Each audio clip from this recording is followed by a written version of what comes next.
Sudipta, AV নিউজে আপনাদের সকলকে স্বাগত। প্রথমেই চোখ রাখবো নিউজ হেডলাইন্সে। এবার আসছে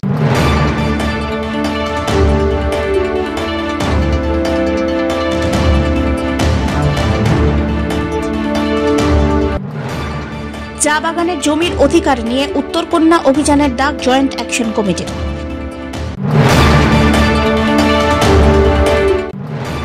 চিকিৎসা পরিষেবার ক্ষেত্রে আরও এক ধাপ এগিয়ে জলপাইগুড়ি মেডিকেল কলেজ, উদ্বোধন হল লিকুইড মেডিকেল অক্সিজেন প্ল্যান্টের।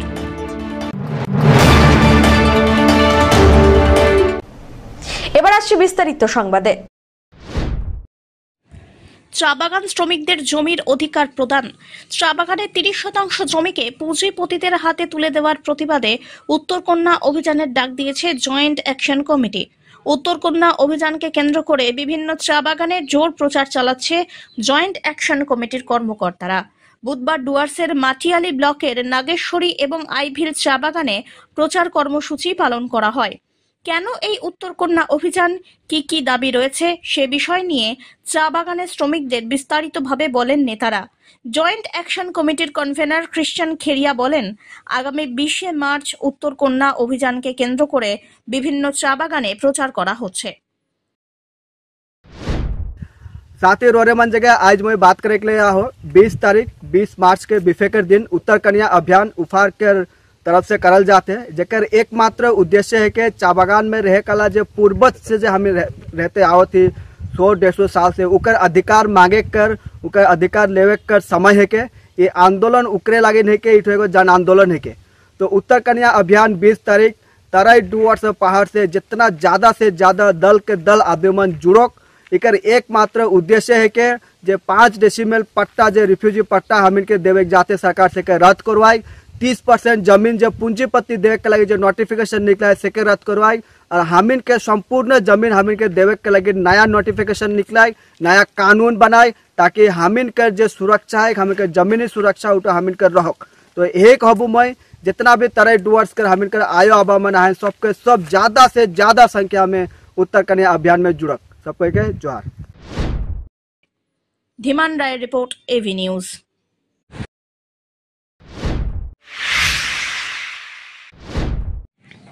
চা বাগানের 30% জমি ভিন্ন কাজে ব্যবহারের অনুমতি বাতিলের দাবিতে মুখ্যমন্ত্রীকে স্মারকলিপি প্রদান গোর্খা জনমুক্তি মোর্চার।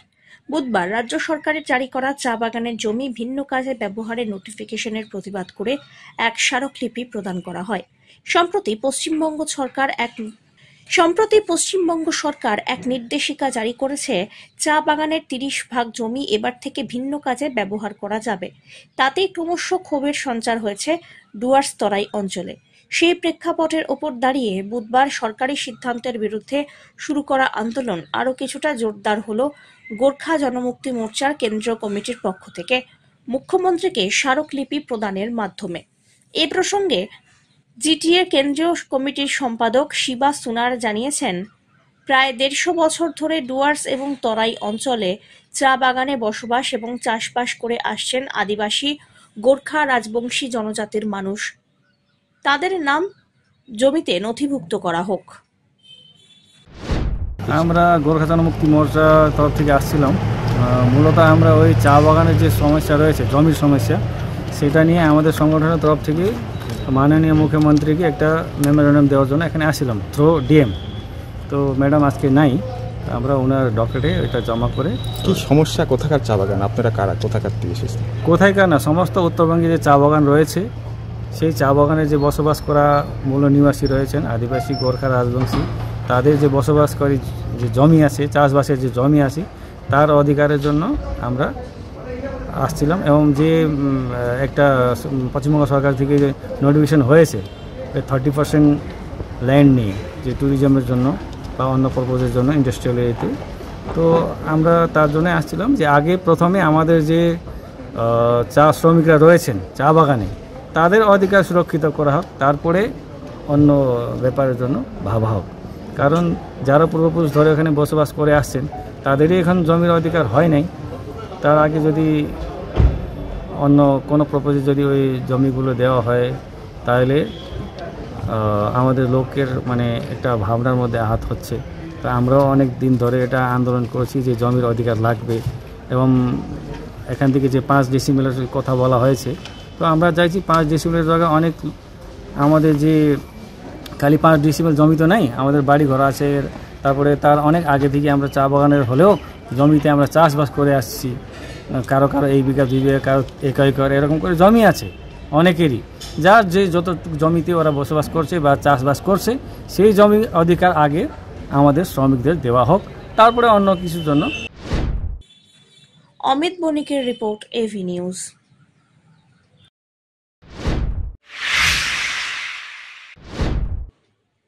চিকিৎসা পরিষেবা দেওয়ার ক্ষেত্রে আরও এক ধাপ এগিয়ে গেল জলপাইগুড়ি মেডিকেল কলেজ ও হাসপাতাল। বুধবার আনুষ্ঠানিকভাবে লিকুইড মেডিকেল অক্সিজেন প্ল্যান্টের শুভ উদ্বোধন হয়। এদিন ফিতে কেটে শুভারম্ভ করেন মেডিকেল কলেজের এমএসভিপি কল্যাণ খাঁ। উপস্থিত ছিলেন অন্যান্য আধিকারিকরাও। মেডিকেল কলেজের অন্তর্গত সুপার স্পেশালিটি হাসপাতালের ক্যাম্পাসে এই লিকুইড মেডিকেল অক্সিজেন প্ল্যান্ট বসানো হয়েছে। এখান থেকে এখন হাসপাতালের বিভিন্ন ওয়ার্ডে পাইপলাইনের মাধ্যমে অক্সিজেন সরবরাহ শুরু হলো। এ বিষয়ে এমএসভিপি কল্যাণ খাঁ বলেন, অপারেশন থিয়েটার সহ বিভিন্ন ওয়ার্ডে রোগীদের জন্য অক্সিজেনের এই পরিষেবা চালু করা হয়েছে।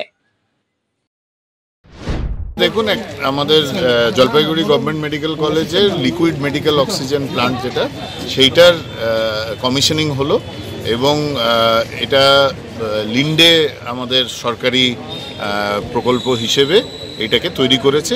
আগামী দিনে যেটা হবে যে যত রুগী আমাদের ওয়ার্ডে কিংবা ধরুন অপারেশন থিয়েটারে যে অক্সিজেন লাগে পাইপলাইনের মাধ্যমে, সেই অক্সিজেনটা আমরা এই ট্যাঙ্ক থেকেই পুরোটা পেয়ে যাব, যাতে করে ওই সিলিন্ডার বা ইত্যাদি যে সমস্যাগুলো থাকে সেইটার থেকে আমাদের অনেকটাই সুবিধা হবে এবং পুরোটাই আমাদের জলপাইগুড়ি গভর্নমেন্ট মেডিকেল কলেজ সরকারি ব্যবস্থাপনা এবং লিন্ডের হাত ধরে এই জিনিসটা আজকে হলো। সব্যসাচী মজুমদারের রিপোর্ট, এভি নিউজ।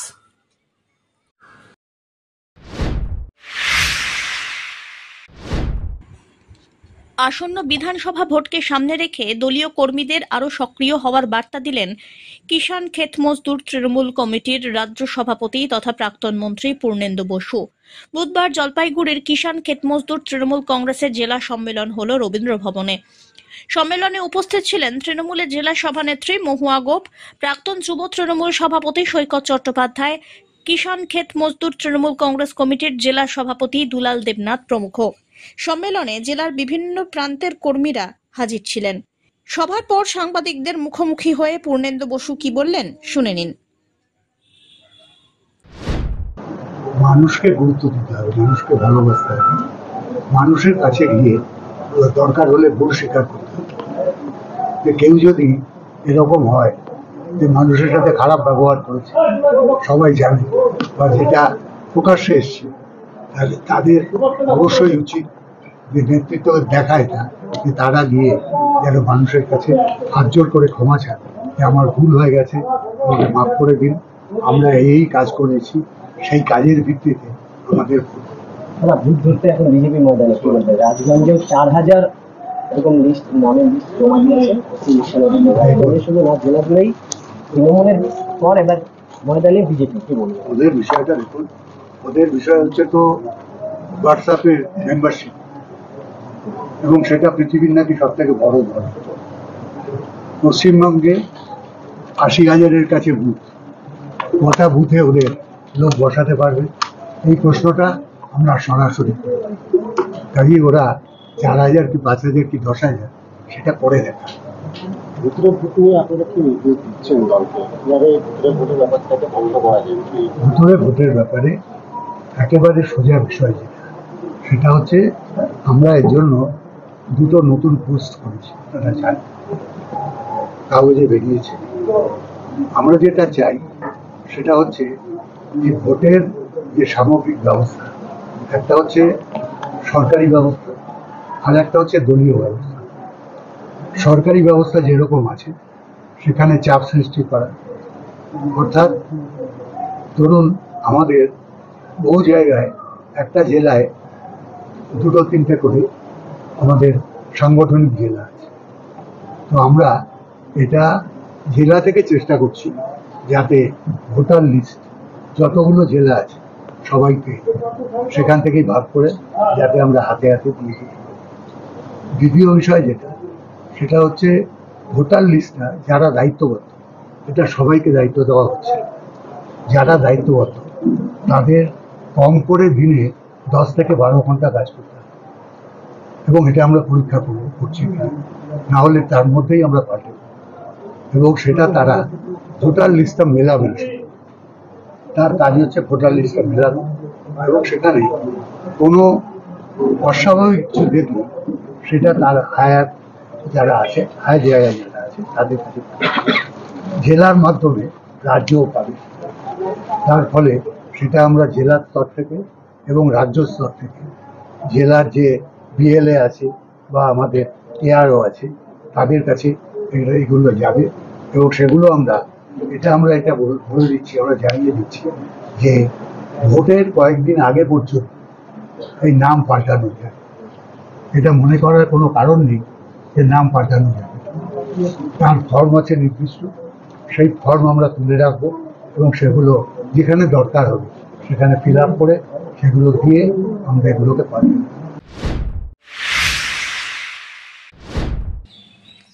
ছুটিতে বাড়ি এসেছিলেন।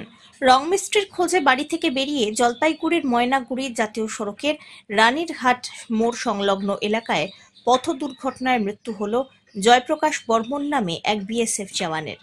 জামালদহের বাসিন্দা জয়প্রকাশ এদিন রং মিস্ত্রির সঙ্গে কথা বলতে ময়নাগুড়ির বিডিও অফিস সংলগ্ন এলাকায় আসেন। বাড়ি ফেরার পথে স্কুটির সঙ্গে ট্রাক্টরের সংঘর্ষে বিএসএফ জওয়ান জয়প্রকাশের মৃত্যু ঘটে। ঘটনার পর স্থানীয় মানুষ পথ অবরোধ করে বিক্ষোভ দেখান। পরে পুলিশ এবং ট্রাফিক পুলিশের কর্মীরা ঘটনাস্থলে গিয়ে পরিস্থিতি নিয়ন্ত্রণে এনে যান চলাচল স্বাভাবিক করেন। ঘটলো এই দুর্ঘটনাটা? দুর্ঘটনা ওই রাস্তা ক্রসিং হচ্ছে তাই ঘটে গেল। রাস্তা ক্রসিং, যে রাস্তা ক্রসিং হচ্ছিল তার বাড়ি কি এখানেই? তার বাড়ি এখানে না, অন্য জায়গায়। এখানে ক্রসিং হচ্ছিল? হ্যাঁ, ক্রসিং হচ্ছে। কি অবস্থা এখন? এখন তো ওই গাড়ি চাপা পড়ে আছে গাড়ির নিচে, আর ওই লোকটাকে তো নিয়ে গেছে স্পট ডেট, তাও নিয়ে গেছে, এখন হসপিটালে নিল কোথায় জানি না। তো আমাদের কথা হচ্ছে এখানে মানে ট্রাফিক পুলিশ দিয়ে এখানে একটা ক্রসিং এর সুব্যবস্থা করার মানে আমরা আবেদন করি। পুলিশ আসছে, পুলিশ কি বললো? পুলিশের সাথে আমার দেখা হয়েছে, এমনি কি বললো এটা আমি জানি না। পিনাকি শীলের রিপোর্ট, এভি নিউজ।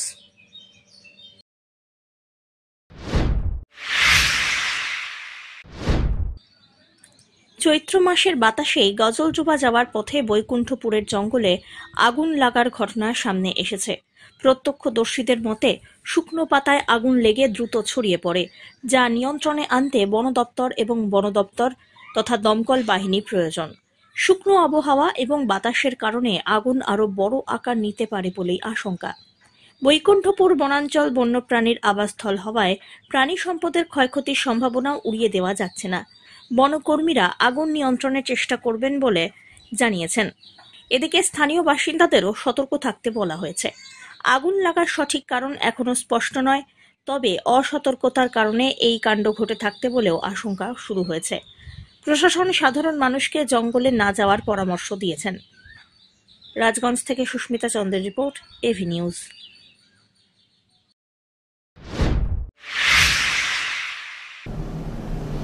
নিয়ে নিচ্ছে ছোট্ট একটি বিরতি, ফিরে আসছি বিরতির পর, সঙ্গে থাকুন।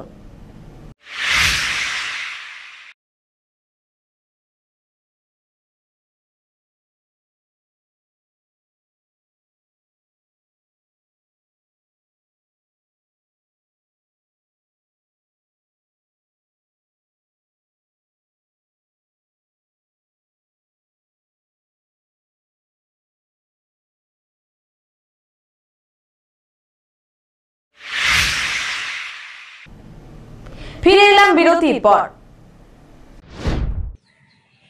আগামী 31শে মার্চ থেকে 16ই এপ্রিল জলপাইগুড়িতে চলবে খাদি মেলা। বুধবার জলপাইগুড়ি জেলা পরিষদের সভাঘরে আয়োজিত এক উচ্চ পর্যায়ের বৈঠকের পর এমনটাই জানিয়েছেন জেলা পরিষদের সভাধিপতি কৃষ্ণা রায় বর্মন। এ প্রসঙ্গে তিনি জানান, আগামী 31 তারিখ থেকে জলপাইগুড়িতে শুরু হচ্ছে জোনাল খাদি মেলা, চলবে এপ্রিলের 16 তারিখ পর্যন্ত। এ সময় বিভিন্ন সেলফ হেল্প গ্রুপ সহ নানা সংস্থা খাদির তৈরি সামগ্রীর প্রদর্শনী হবে, পাশাপাশি বিক্রয়ও করা হবে। মেলায় অংশগ্রহণকারী প্রায় 87টি বিক্রয় কেন্দ্র থাকবে বলে জানা গিয়েছে। আমাদের পশ্চিমবঙ্গ সরকারের মাননীয় মুখ্যমন্ত্রী মমতা বন্দ্যোপাধ্যায়ের অনুপ্রেরণায় আজকে আমাদের এই জোনাল একটা জলপাইগুড়ি জোনাল লেভেল খাদি মেলা 2024-25 অনুষ্ঠিত হবে 31 মার্চ থেকে 16 তারিখ অবধি 16 এপ্রিল পর্যন্ত। তো আমরা আশা করব এখানে যে এই যে জোনাল খাদি মেলা, এখানে আমরা সবার অংশগ্রহণ আশা করছি এবং এখানে খাদির বিভিন্ন যেটা আপনারা শুনলেন, খাদির সব রকম জিনিস এখানটায় পাওয়া যাবে এবং প্রদর্শনী ক্ষুদ্র এমএসএমইর মাধ্যমে যে প্রোডাক্টগুলো সেইগুলোই এখানটায় প্রদর্শনীতে হবে এবং সেটা বিক্রি হবে, চলবে এবং একটা মেলার মাধ্যমে সবার একটা মিলবন্ধন হবে। এবার কি প্রথম ম্যাডাম হচ্ছে এটা?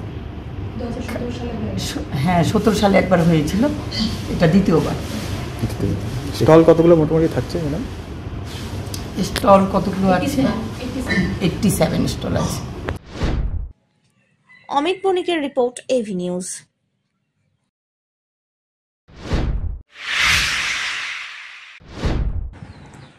সাত সকালে টোটোর ধাক্কায় ভেঙে গেল জলপাইগুড়ি 4 নম্বর ঘুমটির রেলওয়ে লেভেল ক্রসিং এর ব্যারিকেড। ট্রেন আসার সময় লেভেল ক্রসিং এর দুটি ব্যারিকেড নামিয়ে গেট বন্ধ করা হচ্ছিল। সেই সময় দ্রুত গতিতে আসা একটি টোটো রেল লাইনে উঠে গিয়ে বন্ধ হয়ে যাওয়া দ্বিতীয় ব্যারিকেডে সজোরে ধাক্কা মারে। ব্যারিকেড দুমড়ে মুচড়ে যায়, ফলে টোটো চালক চম্পট দেয়। দীর্ঘক্ষণ লেভেল ক্রসিং এর দুপাশের রাস্তায় যান চলাচল বন্ধ হয়ে যায়। এরপর আরপিএফ টোটো চালকের খোঁজ শুরু করেছে বলে জানা গিয়েছে। কি হয়েছিল আজকে? এক টোটোওয়ালা রেলগেট বন্ধ করার সময় ওই পার থেকে স্পিডে এসে নিয়ে রেলগেটটা ধাক্কা মারে, ভাঙিয়ে ফেলানোর পর উনি এখান থেকে পালিয়ে চলে যায়। টোটো চাইলে টোটো আটক করা হয়েছে? টোটো আটক করা আছে, টোটো সামনে রাখা আছে। এখন কারা আসছে? ঠিকঠাক করছে? এখন হচ্ছে রেল পুলিশ আসছে, রেল কর্মী আসছে।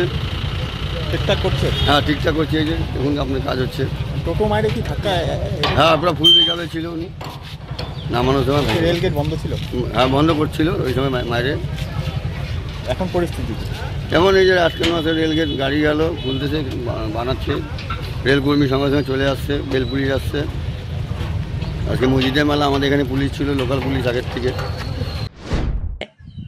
অমিত বণিকের রিপোর্ট, এভি নিউজ।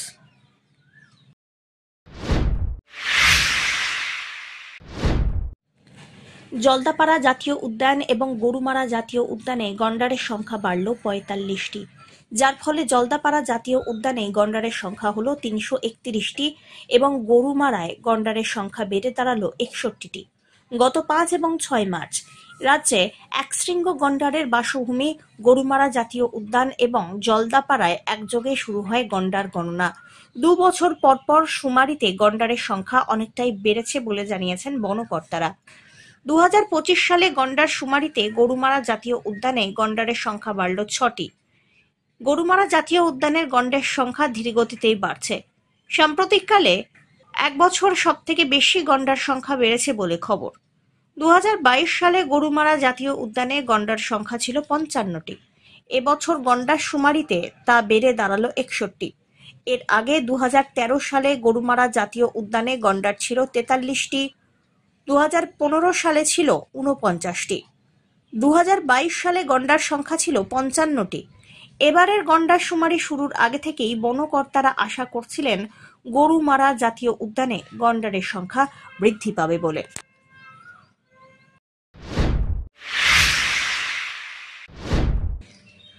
পরিবারে এসেছে নতুন অতিথি। নবজাতিকাকে ঘিরে এখন উৎসবের মেজাজ পরিবারে। গাড়ি সাজিয়ে নতুন অতিথিকে বাড়িতে নিয়ে এলেন বাবা। এ যেন এক আবেগঘন মুহূর্ত। ধূপগুড়ির মাগুরমারি 2 গ্রাম পঞ্চায়েতের ময়নাতলি এলাকার বাসিন্দা বিভাস রায় এবং তাঁর স্ত্রী পূর্ণিমা রায় গত 14 মার্চ জলপাইগুড়ি মেডিকেল কলেজের অধীনস্থ মাতৃমাতে কন্যা সন্তানের জন্ম দেন পূর্ণিমা। মঙ্গলবার আত্মীয় স্বজনদের নিয়ে রীতিমতো গাড়ি সাজিয়ে নবজাতিকাকে হাসপাতাল থেকে বাড়িতে নিয়ে এলেন বিভাস বাবু। নবজাতিকাকে ঘিরে খুশির হাওয়া এলাকা জুড়ে। আমার প্রথম বাচ্চা, আমাদের ফ্যামিলিতে প্রথম বাচ্চা, মেয়ে বাচ্চা হয়েছে, তার জন্য গাড়ি সাজানো হলো। এই খুশিতে গাড়ি সেজে মেয়েকে নিয়ে আসলাম বাড়িতে। বলছেন পরিবারে কি প্রথম কন্যা সন্তান? পরিবারের প্রথম কন্যা সন্তান। কেমন লাগছে এখন? খুব আনন্দ লাগছে। বলছেন কোথায় হয়েছিল প্রসব? জলপাইগুড়ি মাতৃমা। নর্মাল না ডেলিভারি? নর্মাল না সিজার? নর্মালে হয়েছে। আচ্ছা, কতটা খুশি পরিবারের সদস্যরা? পরিবারের সদস্যরা মেয়ে বাচ্চা হওয়াতে সবাই খুব আনন্দিত। তো বলছিলাম অনেক সময় দেখা যায় যে মেয়ে বাচ্চা হলে তার স্বামীরা তারা দেখতে পারে না, তো আপনি আপনার কন্যা সন্তান হয়েছে, আপনি বরণ করে নিলেন অভিনব উদ্যোগে, কি বলবেন? আমি বাকি মানুষদের কথা জানি না, কিন্তু আমার মনে হয় প্রত্যেকটা ফ্যামিলিতে অন্তত একটা করে মেয়ে বাচ্চা অন্তত দরকার। যে মেয়ে আর ছেলের মধ্যে তো কোনো তফাৎ নেই না। সব্যসাচী মজুমদারের রিপোর্ট, এভি নিউজ।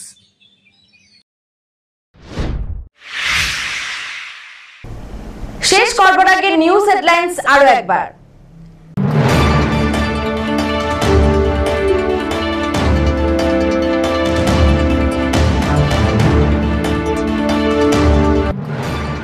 চা বাগানের জমির অধিকার নিয়ে উত্তরকন্যা অভিযানের ডাক জয়েন্ট অ্যাকশন কমিটির।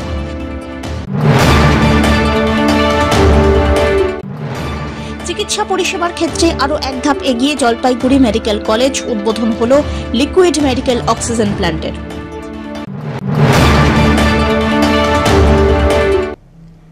এখনকার মতন এভি নিউজ এ পর্যন্তই। পরবর্তীতে আসছি আরো সংবাদ নিয়ে, দেখতে থাকুন আমার ভিশন। নমস্কার।